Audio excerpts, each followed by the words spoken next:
Today we are going to make the drawing with the number 6. So first we will make the wings in this way. You can make the wings. Okay. Now the face. Then you can draw the beak and the legs. Okay, so it's a flying bird. In this way it can be very easily made. Now the number 7. The number 7 you can make the beak, then the face, eyes, then take this line, just double it for the neck, then in this way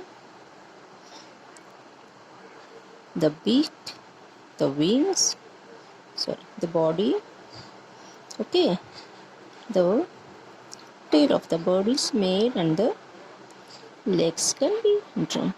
So the number 7 bird, the number 6 bird. Okay, now comes the number 8. So here this way you can make the beak, the eyes. Okay, now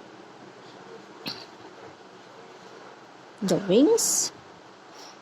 Okay, and this bird is sitting in this manner. So see, so beautiful. The number 8, the number 7 and the number 6 bird can be made.